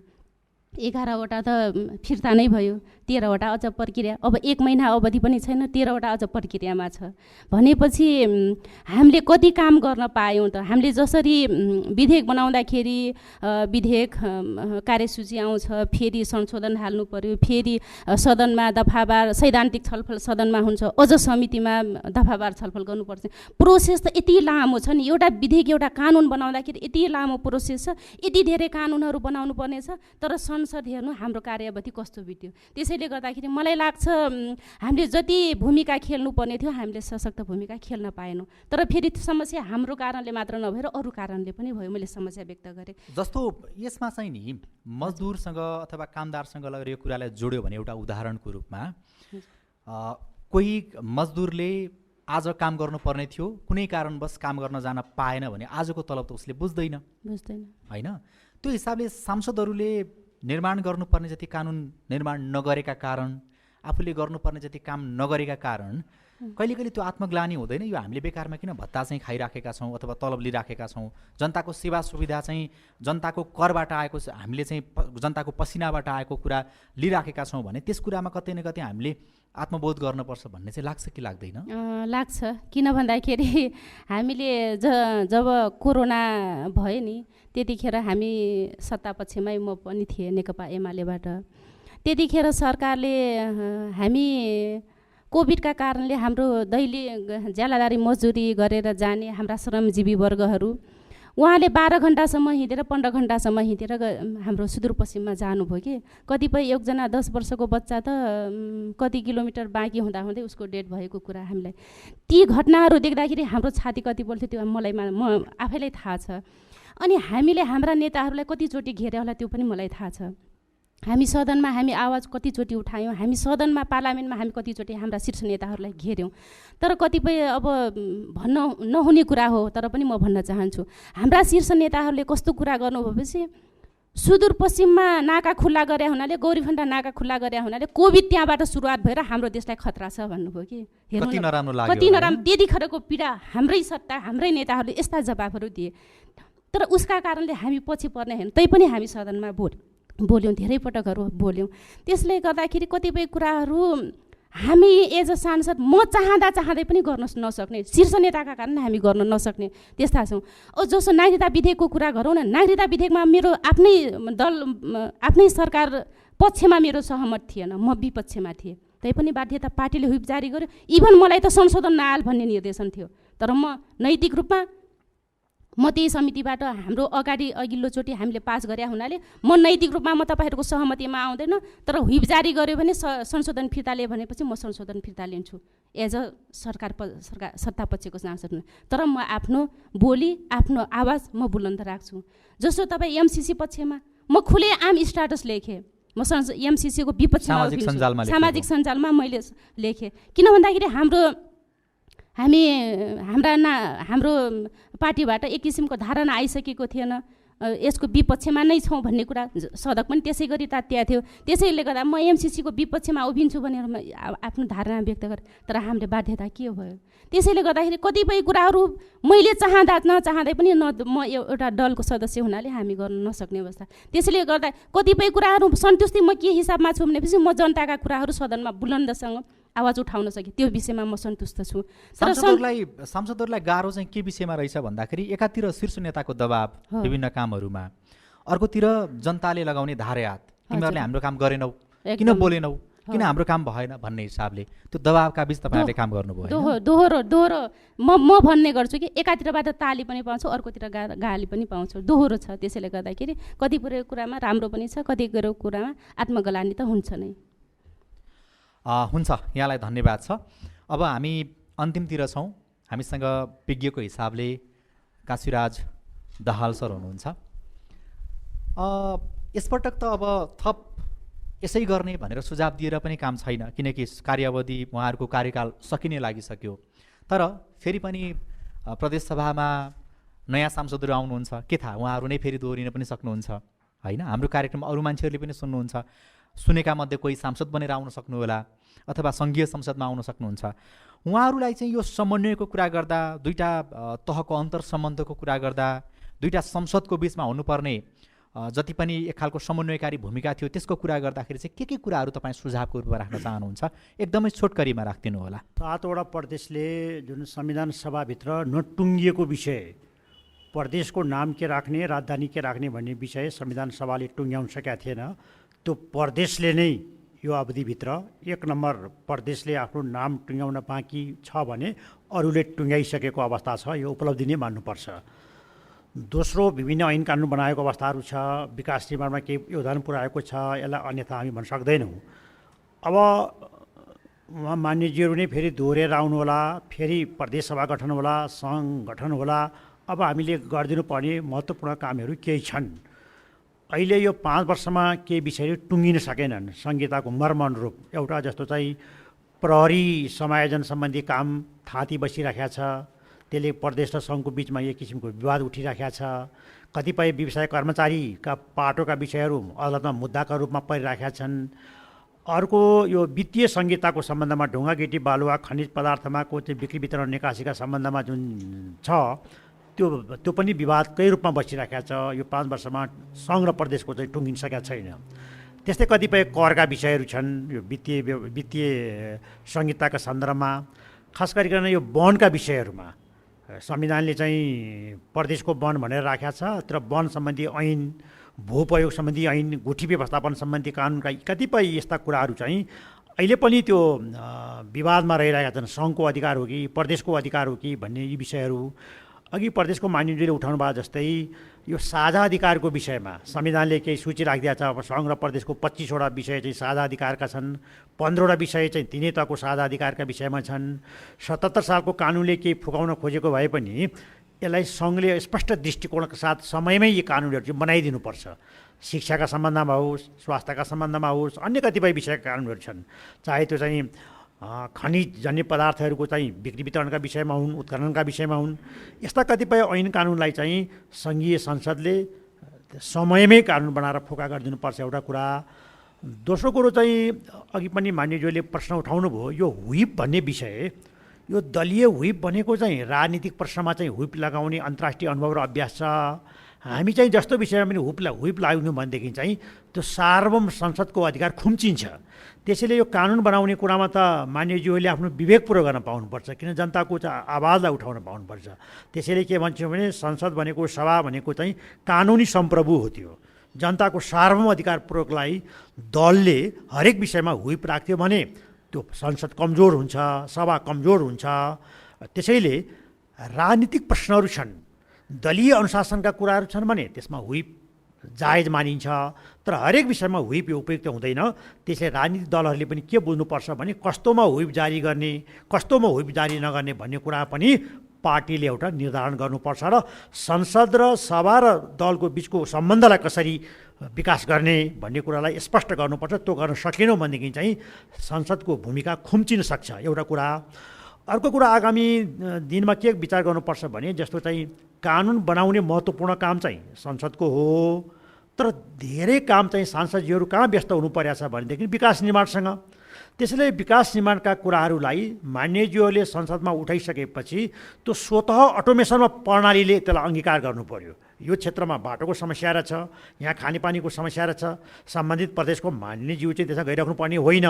त्यसलाई चाहिँ खास गरिकन एउटा के अरे यो योजना ब्याङ्कको कन्सेप्टमा विकास गर्ने, प्राथमिकताको आधारमा निर्धारण गर्ने, यो पद्धति र प्रणालीमा हामी गयौँ भने ऐन कानुनमा बढी समय पनि दिन सक्नुहुन्छ, प्राथमिकता निर्धारण गर्न पनि सकिन्छ, संविधानले अपेक्षा गरेका कानुन पनि समय बन्छन्, कानुन कार्यान्वयन भयो कि भएन भनेर त्यसको अनुगमन र मापन गर्न सकिन्छ, निगरानीलाई प्रभावकारी बनाउन सकिन्छ। यो भूमिकामा परिवर्तन गर्नुपर्छ आगामी दिनमा। त्यसैले कार्ययोजनासहित क्यालेन्डर प्रणालीमा काम गर्ने संस्कृतिको विकास हुनुपर्छ र 3 तहको बिचमा जुन समन्वय गर्ने भन्ने किसिमका विभिन्न संयन्त्रहरू छन्। प्रधानमन्त्रीको अध्यक्षतामा राष्ट्रिय समन्वय परिषद छ, सङ्घीय मन्त्रीको अध्यक्षतामा विषयगत समिति छ, विशेष समिति छ, प्रदेश समन्वय समिति छ। यी विभिन्न किसिमका संयन्त्रहरू छन्।